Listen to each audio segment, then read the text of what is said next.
Capítulo 7 – Aspectos econômicos. O extrativismo ainda é o principal motor de indução da economia local, que também sobrevivem da indústria.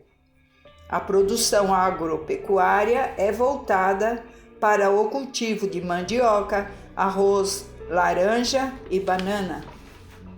No parque industrial, a população é diversificada, com destaque para materiais elétricos, metalúrgicos, bebidas e alimentos.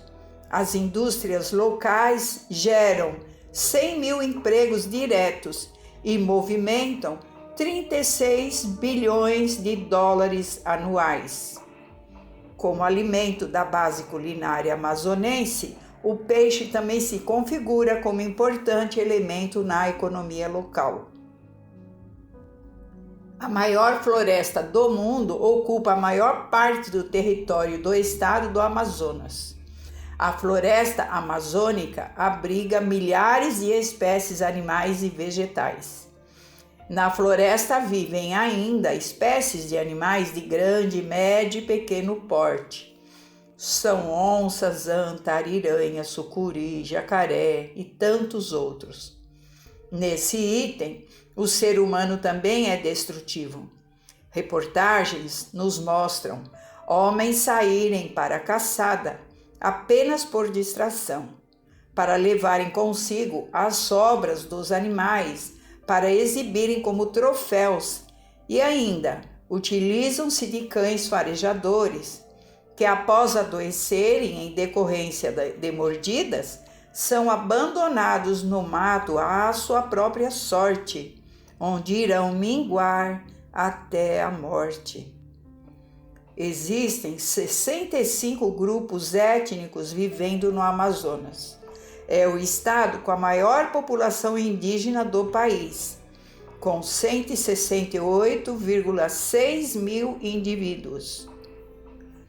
Há uma vasta lista de conjunto de produtos do extrativismo com imenso potencial econômico.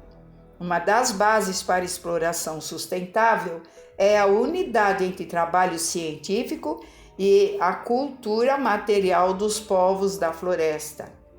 Um dos mais emblemáticos exemplos dessa junção é a rede de sementes do Xingu, organizada pelo Instituto Socioambiental, ISA.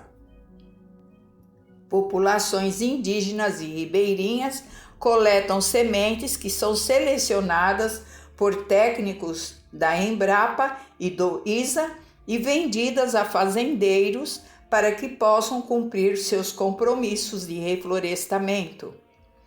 Mel, óleo de pequi, copaíba, borracha, castanha, inúmeros são os produtos de uso alimentar, farmacêutico e cosméticos que a ciência, aliada aos povos da floresta, pode revelar e ajudar a explorar de maneira sustentável.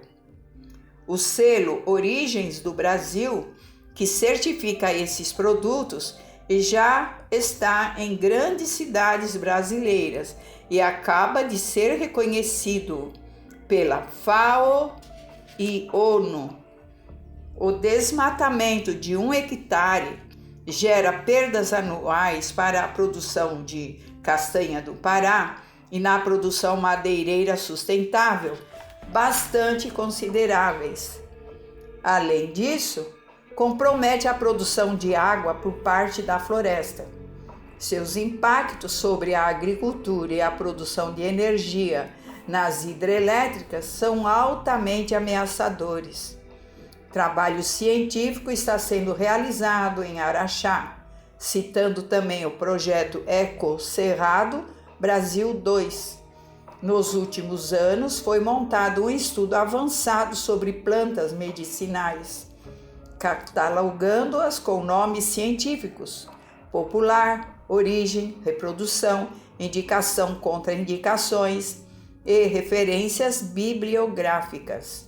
Hoje, somos mais de 250 participantes e aproximadamente 45 representantes de universidades brasileiras.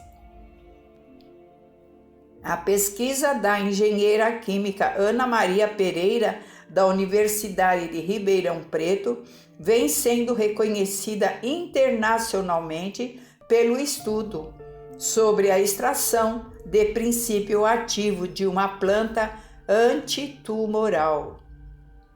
Sobre esse trabalho científico, temos ainda a informar que no século XIX, o médium mineiro de grande capacidade de cura, Eurípides Barçanufo, orientado pelos espíritos, montou a farmácia homeopática e as tinturas homeopáticas e os recursos naturais das plantas que ele conhecia profundamente socorriam a população carente da região.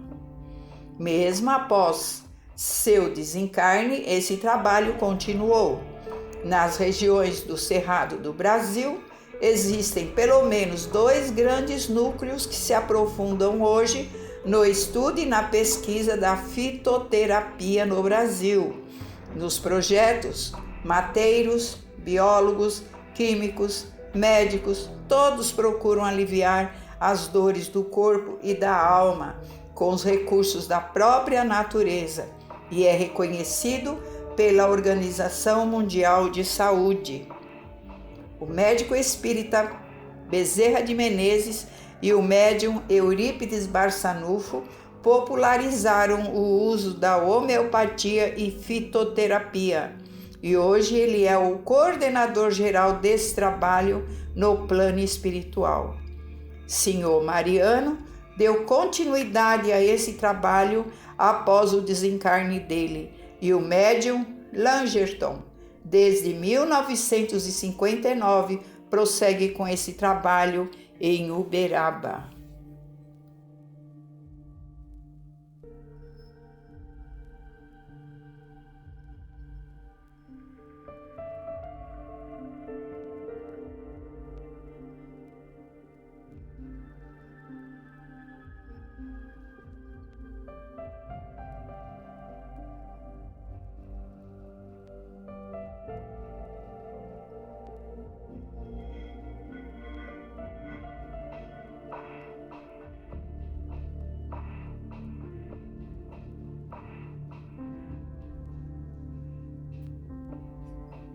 Capítulo 8. O grito da Amazônia. Para 75% dos brasileiros, segundo reportagens, o interesse internacional é legítimo e a floresta está correndo riscos. Reportagens recentes indicam suspeitas de que, em Rondônia, se diz que o europeu tem a intenção de roubar o nióbio, o ouro, o diamante, o petróleo da Amazônia, dissimulando como preocupação com as árvores. Moradores locais declaram que todo ano tem queimada na Amazônia e que queima mais é na Bolívia. Desconfiam que as queimadas não passam de boatos para desestabilizar o governo para se apossarem da Amazônia. Dizem que eles não querem árvores, querem é o diamante, e relatam que eles querem que voltemos a ser colônias, pois para eles não passamos de meras colônias. Enquanto isso, árvores com mais de 80 metros de altura, existentes há mais de 600 anos, estão criminosamente sendo derrubadas. Focos de incêndios descontrolados na região amazônica levou o Brasil a entrar em rota de colisão com países europeus, França em especial. países anunciaram que podem rever acordos comerciais, como o formado pelo Mercosul e a União Europeia desde o ano de 2019. Neste ano de 2019, a percepção de que o desmatamento está aumentando na Amazônia é ampla. Disseram ter visto fogo recentemente em área de reserva ambiental, e as regiões mais afetadas seriam as do Norte e Centro-Oeste. Por decreto, ficou proibida queimadas nas áreas que abrangem toda a região Norte, além de parte dos estados de Mato Grosso e Maranhão. Equipes de fiscalização do IBAMA foi alvo, de acordo com reportagens, de tiros por parte de garimpeiros perto da terra indígena Ituna Itatá, em Altamira, no Pará. O IBAMA destruiu 2 retroescavadeiras e 3 motores usados no garimpo.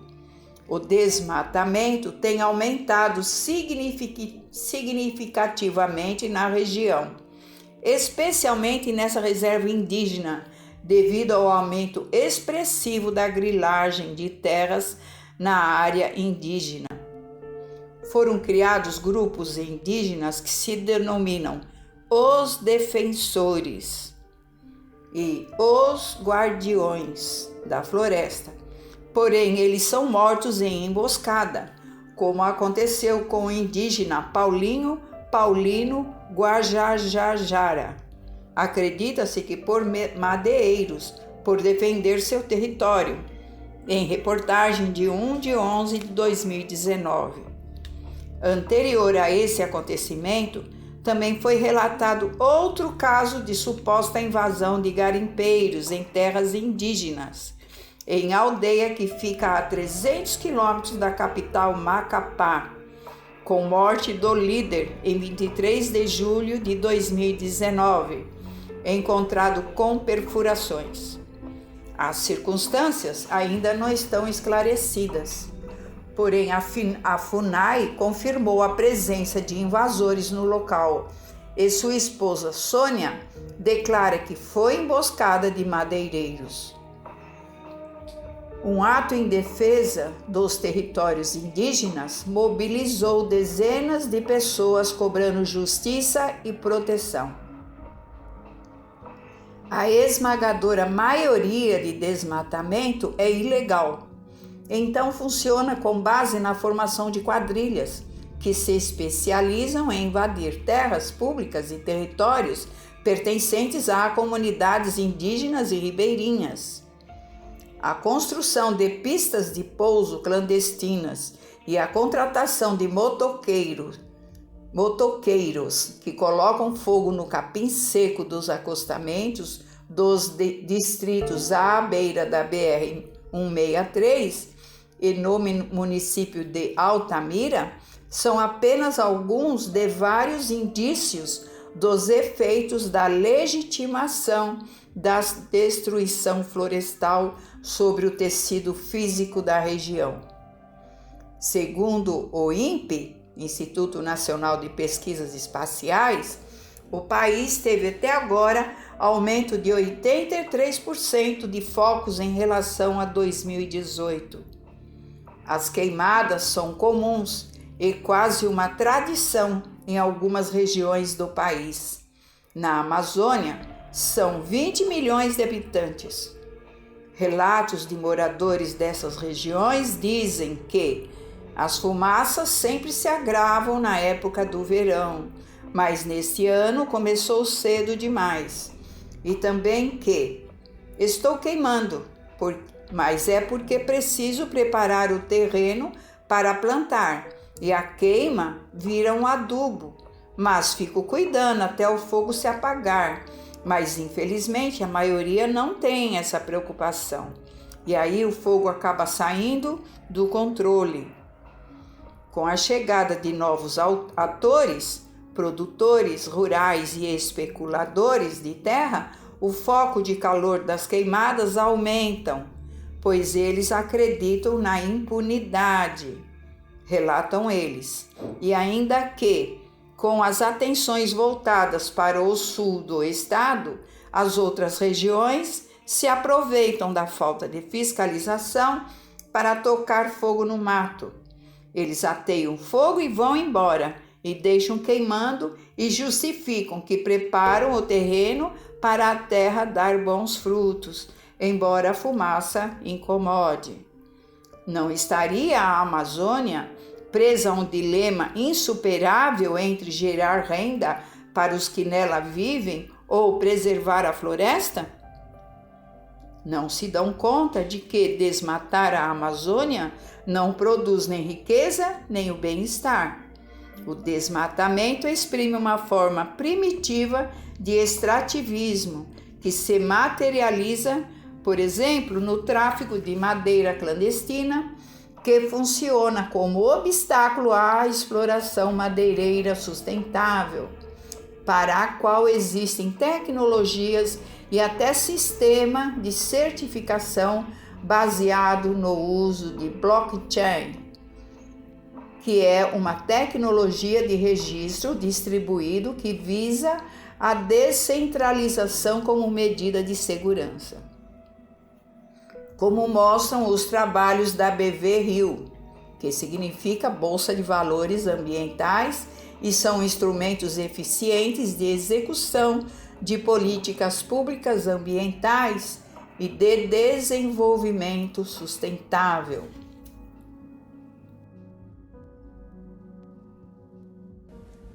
Árvores são poemas que a terra escreve para o céu. Nós a derrubamos e a transformamos em papel para registrar todo o nosso vazio.